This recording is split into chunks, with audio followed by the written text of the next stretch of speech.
हरे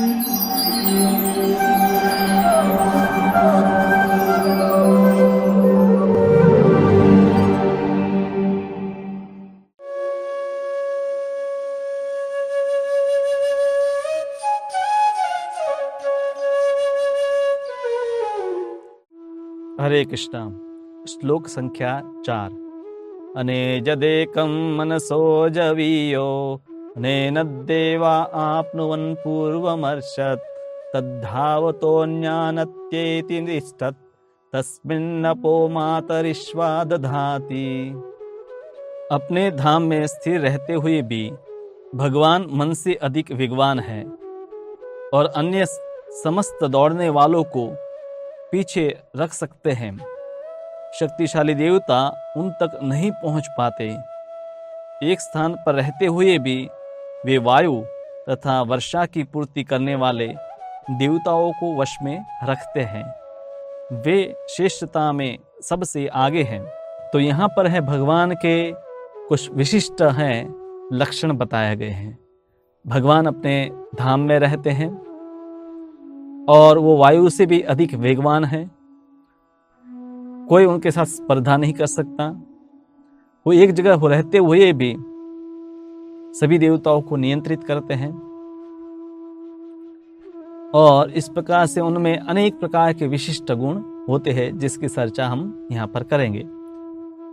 तो सबसे पहली जो बात है जो यहाँ पर बताया है कि देवता तक भगवान को नहीं जान पाते हैं। अब ये प्रश्न आता है कि अगर देवता नहीं जान पाते तो हम भगवान को कैसे जान सकते हैं, क्योंकि हम प्रवचन कर रहे हैं उसका भी उद्देश्य तो यही है कि हम ईश्वर को जानें। तो आखिर में कौन ईश्वर को जान सकता है, कैसे जान सकता है, और कौन नहीं जान सकता, कैसे नहीं जान सकता। तो ब्रह्म संहिता में एक सुंदर श्लोक में बताया गया है, पंथास्तु कोटि शतवत्सर संप्रगम्यो वायो रथापि मनसो मुनिपुंगवानाम सोप्यस्ति यत् प्रबदचिन्य विचिन्त्य तत्वे गोविंदम आदि पुरुषम तमहम भजामि। तो यहाँ पर बताया गया है कि मुनि पुंगव जो है, यानी कि उत्कृष्ट कोटि के जो तार्किक है, मुनि हैं, जिन्होंने वेदों के ज्ञान का अध्ययन किया है, पर वो मन से वायुरथापि वायु की गति से मन से कोटि शतवत्सर संप्रगम्य, यानी कोटि शत हजारों वर्ष तक भी मेहनत करें तर्क के द्वारा तो भी स अपि अस्ति यद चिन्य विचिन्त्य तत्वे, तो भी वो भगवान के चरण कमलों तक नहीं पहुंच पाते हैं। तो यहाँ पर जो मुख्य बात वो है कि कोई तर्क का सहारा ले तो ईश्वर तक नहीं पहुंच सकता है, क्योंकि तर्क जो है हम हमारे अनुभव के अनुसार ही करते हैं। संसार के हमारे अनुभव है उसी के अनुसार हमारा तर्क होता है। तो इसीलिए यहाँ पर हमें ये जानना चाहिए कि कोई अपनी इंद्रियों का सहारा लेता है, कोई अपने मन का सहारा लेता है, उसी के बल पर ईश्वर को जानना चाहता है, तो जीव भगवान को कभी नहीं जान सकता। अब साथ में भगवान ये भी बता रहे हैं कि कौन मुझे जान सकता है, जैसे कि ब्रह्म संहिता में आगे बताया है कि गोलोक एव निवसत्यखिलात्म भूतो। तो भगवान गोलोक में नित्य धाम में उनके निवास करते हैं। अब ऐसा कौन जान सकता है, तो वो व्यक्ति जान सकता है कि जो भगवान का भक्त है। आप कहेंगे इसका प्रमाण क्या है, तो भगवद गीता में ही भगवान प्रमाण देते हैं कि कौन मुझे मेरे वास्तविक रूप में जान पाता है। तो वहां पर भगवान बताते हैं, भक्त्या माम अभिजानाति यावन यश्चास्मि तत्वतः। भक्ति के द्वारा मुझे तत्वतः जाना जा सकता है। तत्वतः मतलब जैसा मैं हूं उसी प्रकार से जाना जा सकता है। कोई भी व्यक्ति को आप जानना चाहते हैं तो उसके बारे में कुछ आप एजम्पशन कर सकते हैं या कल्पनाएं कर सकते हैं, या उसके बारे में पढ़ सकते हैं, पर सबसे अच्छा तरीका क्या है, आप उनके साथ मित्रता कीजिए, उसके साथ रिलेशनशिप संबंध बनाइए, या उस व्यक्ति के साथ संबंध आप बनाए जो उस व्यक्ति का निकट का व्यक्ति हो। मतलब उसके मित्र के मित्र आप बनेंगे तो आप उसके बारे में और गहराई से जान पाएंगे। तो भक्ति शब्द बताता है कि भगवान के साथ संबंध स्थापित करने से ही हम भगवान को जान सकते हैं, नहीं कि सिर्फ हम ज्ञान के माध्यम से, ना ही कि योग के माध्यम से, न ही तर्क के माध्यम से। ये विभिन्न पहलू है जो हमें समझने में मदद करता है कि परम सत्य है, पर उनको तत्वतः जानना है तो एकमात्र जो उपाय है वो भक्ति है। तो इसलिए ब्रह्म संहिता में ब्रह्मा जी कहते हैं कि गोलोक एवं निवसति अखिलात्म भूत हो, जो अखिल आत्मा के भूत है, यानी कि उनको अखिल आत्मा यानी कि सब जीवों के जो पालन करता है वो गोलोक वृंदावन में रहते हैं। तो ब्रह्मा जी ने भगवान को कैसे जाना? ब्रह्मा जी ने भगवान को जाना भक्ति के माध्यम से। तो ये तरीका है भगवान को जानने का। अब भगवान को जानना यानी कि उनकी शक्तियों को भी जानना कि वो कैसे कार्य करती हैं।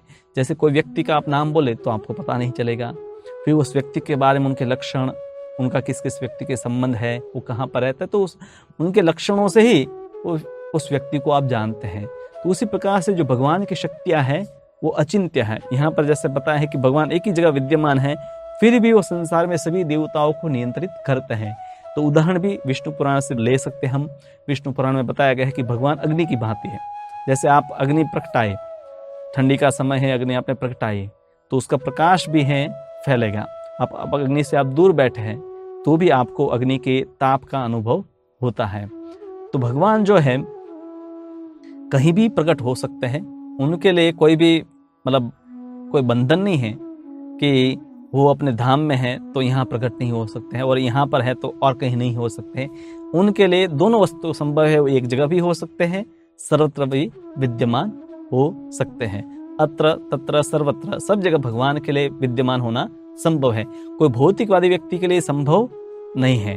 जैसे मैं यहाँ पर हूँ तो मैं और अन्य जगह पर नहीं होऊंगा, पर भगवान है भौतिक जो परिस्थितियां हैं नियमों से बंधे हुए नहीं है। तो इसलिए ये जो शब्द है अचिंत्य शक्ति ही जब हम स्वीकार करेंगे तब भगवान के गुणों को समझना संभव होगा।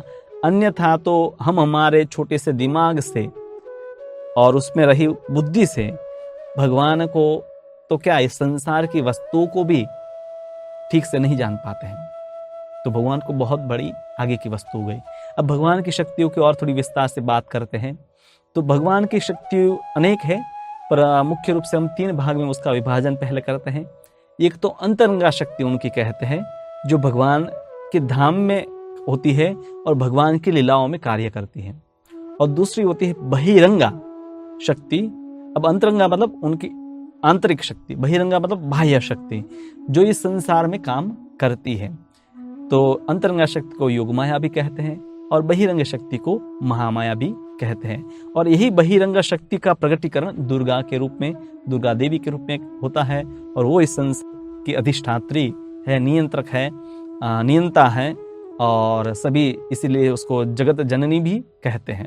अब अंतरंगा शक्ति और बहिरंगा शक्ति, ये दोनों इस संसार का जो कार्य करना है उसके लिए बहिरंगा शक्ति होती है, और भगवान की लीलाओं का जो कार्य है या उनका धाम में जो कार्य होते हैं वो उनकी अंतरंगा शक्ति के कारण होता है। अब हम कौन सी शक्ति में आते हैं? हम भी भगवान की शक्ति है, क्योंकि शक्तिमान तो एक ही है, पुरुष तो एक ही है भगवान, और बाकी सब शक्तियां हैं। तो हम हैं तटस्था शक्ति, यानी कि तट के ऊपर स्थित। जैसे तट के ऊपर बालू है, रेत है, तो कभी पानी के अंदर होती है, कभी पानी के बाहर होती है।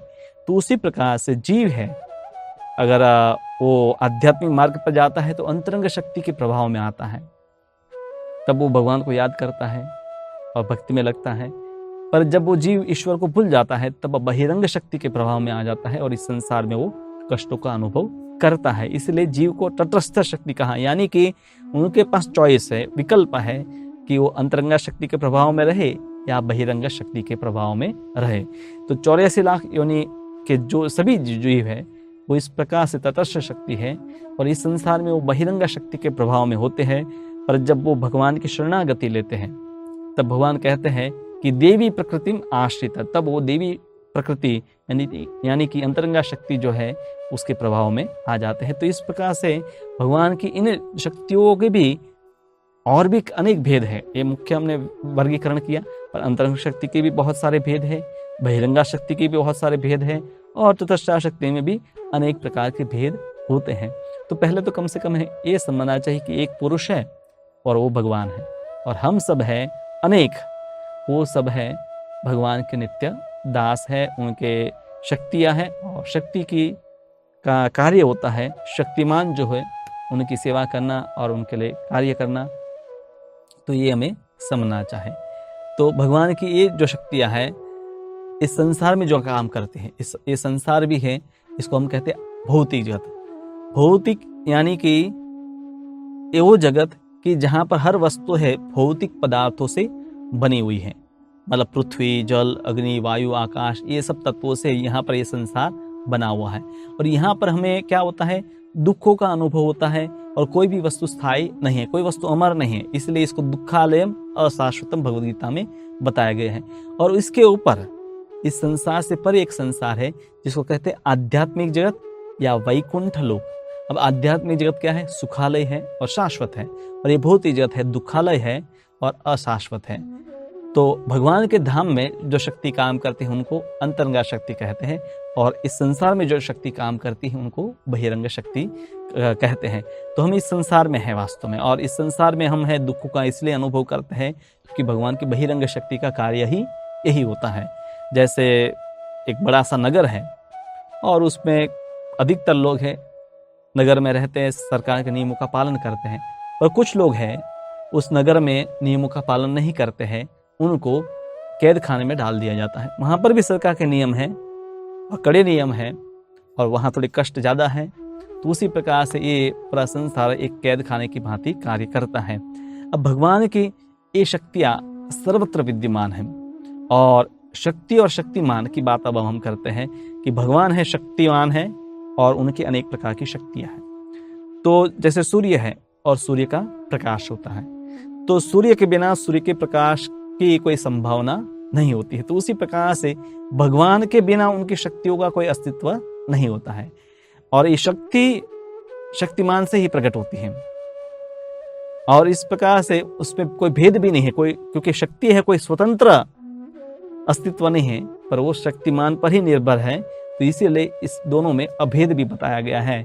भेद उस प्रकार का है कि शक्ति शक्तिमान पर निर्भर है, उनके ऊपर आधारित है, पर अभेद है कि शक्ति और शक्तिमान जो है वो दोनों एक ही है। तो कई बार लोगों को ऐसी धारणा रहती है कि शक्ति ही परम है और परमात्मा अंततः तो निराकार है, वो परम निराकार शक्ति है, और वही निराकार शक्ति इस संसार में प्रकट होती है, तब हम उनको अवतार कहते हैं। पर ये लोगों की भूल धारणा है। वास्तव में भगवान ही यहाँ प्रकट होते हैं, और जब भगवान प्रकट होते हैं तो अपनी शक्तियों को प्रकट यहाँ पर कहते हैं। जैसे भगवान कहते हैं कि संभवामि आत्ममाया, यहाँ पर है मैं अवतार लेता हूँ तो अपनी आत्ममाया के साथ है प्रकट होता हूँ, और उसके अनुसार ही भगवान उस आत्ममाया से ही अपनी लीलाओं का विस्तार करते हैं। तो भगवान की ये सब शक्तियाँ हैं, उसको हमें ठीक से जानना जरूरी है, क्योंकि जो शक्ति है वो भी आदरणीय है क्योंकि वो भगवान की है, पर शक्तिमान है वही सब वस्तुओं का आधार है। तो बहिरंगा शक्ति जो है उसका कार्य है कि संसार में जो जीव है उनको विभिन्न प्रकार के कष्ट देना, और उसको प्रेरित करना कि वो इसका वास्तविक कर नहीं है, और जीव जब है भगवान की शरणागति लेना चाहे तब वो आध्यात्मिक शक्ति के प्रभाव में आता है।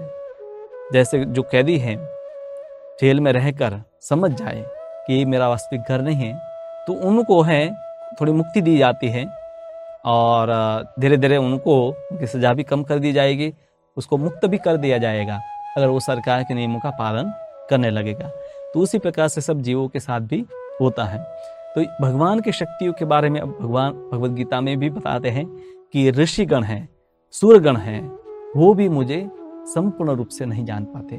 कैसे संभव हो सकता है भगवान को जानना? संपूर्ण रूप से संभव ही नहीं है, क्योंकि भगवान को कहते अद्वैतम अच्युतम अनादि अनंत रूपम। तो भगवान के अनंत रूप जब है, अनंत शक्तियां हैं, और हम हैं अति सूक्ष्म हैं, तो अंश है वो पूर्ण के कुछ अंश को जान सकता है, पर अंश पूर्ण के संपूर्ण रूप से नहीं जान सकता है। तो भगवान जब है अमर्यादित उनकी शक्तियां हैं, तो ऋषिगण, सूरगण यानी कि देवता, मनुष्य इत्यादि भगवान की कुछ शक्तियों को कुछ अंश तक जानते हैं, और उतना भी पर्याप्त है उनकी भक्ति करने के लिए। ऐसा संभव नहीं कि हम संपूर्ण रूप से भगवान को जान लें, क्योंकि भगवान की कोई मर्यादा नहीं है। तो भगवान के बारे में जब उपनिषदों में इस प्रकार से अलग अलग प्रकार से आप देखिए, यहाँ पर श्लोक नंबर 4 और श्लोक नंबर 5 में वर्णन जो है वो दोनों प्रकार का है कि भगवान है वो एक जगह स्थित है और फिर भी सबसे ज्यादा तेज गति उनकी है। तो इस प्रकार से विरोधाभासी जो वर्णन करना है उसका एक उद्देश्य है। भगवान में यानी कि सभी प्रकार के विरोधी गुण संभव है, एक ही समय पर वो निराकार और साकार ये दोनों लक्षणों में संभव है। और उनका जो साकार स्वरूप है सच्चित और आनंदमय, वही उनकी निराकार शक्ति जो है जिसको हम ब्रह्म भी कहते हैं, तो उसका आधार है। जैसा भगवद गीता में भगवान कहते हैं ब्रह्मणो ही प्रतिष्ठा, हम वो ब्रह्म है उसकी प्रतिष्ठा में हूँ, यानी कि वो मेरे में प्रतिष्ठित है। तो भगवान जो है इस प्रकार से साकार निराकार ये सब जो है वो सब वस्तु भगवान में संभव है, क्योंकि कोई एक वस्तु नहीं हो सकती, क्योंकि वो उससे विरोधी वस्तु भी भगवान में ही होगी, तभी वो उसको पूर्ण कहते हैं। पर जीव कभी भी कितना भी आध्यात्मिक रूप से उन्नत हो जाए, योग करे, ध्यान करे, भक्ति करे, तो भी हमेशा जीव अंश है तो अंश ही रहता है। वो परम भगवान अनंत जो है उस प्रकार से अनंत नहीं हो सकता है। हाँ, भगवान की कृपा से वो ईश्वर की तरह कई प्रकार के कार्य कर लेता है, पर फिर भी जीव हमेशा जीव है और ईश्वर हमेशा ईश्वर है। इसलिए बताया गया है नित्यो नित्यानाम चेतनश्चेतनानाम, अनेक जो नित्य है उसमें से सबसे श्रेष्ठम नित्य है वो ईश्वर है। अनेक चेतन है उसमें से सर्वोत्तम जो चेतन है वो ईश्वर है। जैसे अनेक मंत्री है उसमें से कोई एक प्रमुख होता है उसको हम मुख्यमंत्री कहते हैं। तो उसी प्रकार से ईश्वर भी नित्य है, हम भी नित्य है, ईश्वर भी चेतन है, हम भी चेतन है, पर फिर भी ईश्वर है सर्वोत्तम है। तो यही एक फर्क है कि अनेक जीव हैं और जीव की कोई मतलब सीमा नहीं है, पर फिर भी भगवान उन सबसे सर्वश्रेष्ठ बताए गए हैं। अब यहाँ पर जो बात शुरुआत में ही बता दी गई है कि मानसिक चिंतन के द्वारा ईश्वर को जानने का विचार। अधिकतर लोग हम संसार में क्या करते हैं, कोई भी विषय को देखते हैं, सुनते हैं, फिर मन में ही उसके बारे में कुछ कल्पनाएं करते हैं और इस प्रकार से विषय को समझना चाहते हैं। तो क्या ईश्वर हमारे मानसिक चिंतन का विषय है, या क्या मानसिक चिंतन के द्वारा या तर्क के द्वारा प्रयोग के द्वारा ईश्वर को समझा जा सकता है? नहीं, वो संभव ही नहीं, क्योंकि ईश्वर तत्व है वो मन से परे है। आत्मा जब मन से परे है, बुद्धि से परे है, तो ईश्वर तो उससे भी आगे तत्व है। तो मन की सीमाएं, बुद्धि की सीमाएं है उससे परे है। तो अब भगवान को कैसे जान पाए? जब भगवान है मन से परे है, इंद्रियों से परे है, तो क्या तरीका बचा है? तो वो तरीका है, उसको कहते हैं वेदों की शिक्षा। उपनिषद है इसीलिए तो लिखे गए हैं, इसीलिए तो ऋषि मुनियों के द्वारा दिए गए हैं कि जिसमें भगवान की ही वाणी है वो प्रस्तुत है वेदों की शिक्षाओं के रूप में। अलग अलग ऋषियों ने जो भी अनुभूति की ईश्वर की, उन्हीं को उन्होंने उपनिषदों में दोहराया है। और वेदों में जो बात है वो हमारे अनुमान के ऊपर या तर्क के ऊपर आधारित नहीं है, पर वो दिव्य जो ज्ञान है जो भगवान ने प्रकट किया, भगवान ने उस जीवों को उनके हृदय में प्रकाशित किया, उसी को प्रस्तुत किया गया है। और उसको हम पढ़कर भी जान सकते कि यहाँ पर ये लिखा है, पर उसको भी हमें अनुभूति करनी होगी अपने जीवन में।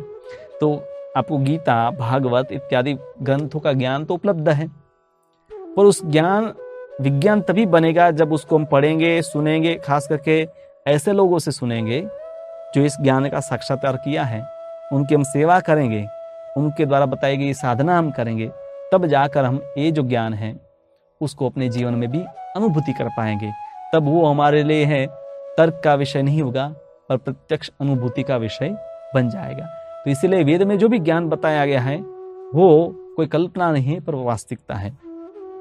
तो मूलभूत रूप से क्या करना है हमें कि ईश्वर ने जो भी हमें उपनिषद में जैसे पहले ही श्लोक में बताया दिया है, फिर आगे भी बताया है कि ईशावास्य चेतना है कि सब कुछ भगवान की संपत्ति है, उन्हीं के द्वारा व्याप्त है और सभी जीवों के लिए भगवान ने सब वस्तुएं बनाई हैं और ईश्वर हमारे परम पिता है, हम उनके सेवक हैं। तो उनके द्वारा जो भी निर्दिष्ट कार्यकलाप है उनको हमें याद रखना है। जैसे हम उसको भूल जाते हैं, हम माया के बंधन में चले जाते हैं। जैसे श्लोक नंबर 3 में बताया कि जो भी ईशावास्य चेतनाओं को भूल जाते हैं तो वो अंधकार में प्रवेश करते हैं, पर जो ईशावास्य चेतना में कर्म करता है, दूसरे श्लोक में बताया है कि वो है कितने भी कर्म करे फिर भी कर्म बंधन में फंसेगा नहीं। तो हमें ईश्वर के द्वारा जो नियम बताए गए संसार में रहने के नियम है, उसमें कार्य करने के भी नियम है, जीवन जीने के भी नियम है, तो उसके अनुसार हम कार्य करते हैं तो माया के द्वारा फंसते नहीं। माया हकीकत में क्या है? माया भगवान की बहिरंग शक्ति है। जैसे कैद खाना क्या है? कैद खाना भी है सरकार की ही शक्ति है। अब वो कार्य करते हैं जो कैदी है उनको दंड देने का। तो उसी प्रकार से माया है, जीवों को फंसाती है, उसको भ्रमित करती है, क्योंकि हम भ्रमित होना चाहते हैं इसीलिए। अन्यथा वो हमें कष्ट देती है इसीलिए, ताकि हम समझे कि एक जगत संसार जो हमारा वास्तविक घर नहीं है, हमें ईश्वर की शरणागति लेनी चाहे। तो जब ये बात हम समझ जाते हैं तब हर एक जीव वो इस भावना में आ जाए कि ईश्वर के हम सेवक हैं, तब उसको ईशावास्य चेतना है उसके अनुसार कार्य करना चाहे। ईशावास्य चेतना का अर्थ है कि संसार जो पूरा है, भौतिक संसार, वो भगवान के द्वारा बनाया गया है। क्योंकि हम चाहते हैं कि हम ईश्वर से अलग रहकर कुछ सुख भोगे, तो भगवान ने हमें एक प्रयोग करने के लिए दिया कि ठीक है, मुझे भूलकर भी तुम सुखी होने का प्रयास करो। और हम करते हैं संसार में, ईश्वर को भूलकर संसार के हर कार्य में लगते हैं, फिर भी सुखी नहीं होते हैं। तो फिर भगवान वापस हमें मौका देते हैं उपनिषदों के माध्यम से, भगवद गीता के माध्यम से, कि अब ये पुस्तक पढ़ो, इससे तुम्हें पता चलेगा कि इस संसार के कष्टों से कैसे बाहर निकला जा सकता है। तो वेद, उपनिषद, पुराण, ये सब जो है हमें एक मैन्युअल प्रोवाइड करते हैं, मार्गदर्शिका प्रोवाइड करते हैं कि संसार में आप आए हैं तो यहाँ की जो जटिलता है उसको हम समझे, और उन जटिलताओं में से बाहर निकलने का उपाय भी इसमें दिया गया है। तो ये जो ज्ञान है वो हमें जीवन के हर पहलू में, क्या हमें खाना है, क्या कैसे रहना है, और किस प्रकार से विचार हमें रखने हैं, और हर प्रकार का कार्य कैसे करना है, कार्य कर्म का जो फल आया तो उसका सदुपयोग कैसे करें, तो जीवन के हर पहलू के बारे में प्रायोगिक मार्गदर्शन है उपनिषदों के द्वारा हमें मिलता है। वहाँ सिद्धांत भी बताए हैं, और उन सिद्धांतों का जीवन में जब हम प्रयोग करेंगे तब उसको प्रायोगिक रूप से, यानी कि व्यवहारू रूप से भी उन सिद्धांतों को हम समझ पाएंगे। तो उपनिषद को ऐसे मत समझिए कि उपनिषद में है बहुत उत्कृष्ट कोटि के या नहीं समझ में आई ऐसी बातें बताई गई है। वहाँ पर बातें हैं आपको शुरुआत में जटिल लग सकती हैं, पर है बहुत सीधी, और वो हमें अपने ही बारे में बताती है, ईश्वर के बारे में बताती है। तो ईशोपनिषद का ये श्लोक है, भगवान के विशिष्ट जो लक्षण हैं उसको प्रस्तुत करता है, और क्या बताया है कि भगवान सब वस्तुओं के नियंत्रक है, देवताओं के भी नियंत्रक है। देवता, ऋषिगण इत्यादि भी उनको नहीं जान पाते हैं, पर भगवान के साथ संबंध जोड़कर हम भगवान को जान सकते हैं। और भगवान के साथ संबंध जोड़ने का कलयुग में सबसे आसान तरीका वो है उनके नाम का जप और कीर्तन करना। भगवान गीता में भी कहते हैं, मन मना भव मत भक्तो मध्याजे माम नमस्कुरु। 4 बातें भगवान वहां पर कहते हैं, तुम मेरे में मन लगाओ, मेरे भक्त बनो, मेरी पूजा करो और मुझे नमस्कार करो। तो ये सबके लिए आसान है कि हम हैं, प्रतिदिन है भगवान का नाम है, उसका जप करें। हरे कृष्णा कृष्ण कृष्ण हरे हरे, हरे राम राम राम हरे हरे। तो इस प्रकार से भगवान का नाम जब लेते हैं तो हमारे जो मन के ऊपर आवरण है अज्ञान का, वो दूर होता है, और भगवान उस ज्ञान का प्रकाश, जिस ज्ञान को हमने सुना है पर अभी भी उसका साक्षात्कार नहीं हुआ है, तो जब हम साधना करते हैं तो वो ज्ञान है वो प्रकाशित होता है, और हम पूरे विश्वस्त हो जाते हैं कि जो ये ज्ञान है वो वास्तव में विज्ञान है। तो उपनिषदों में जो भी ज्ञान बताया गया है वो प्रत्यक्ष अनुभूति का ज्ञान है। तो आप उसका लाभ लीजिए। हरे कृष्णा।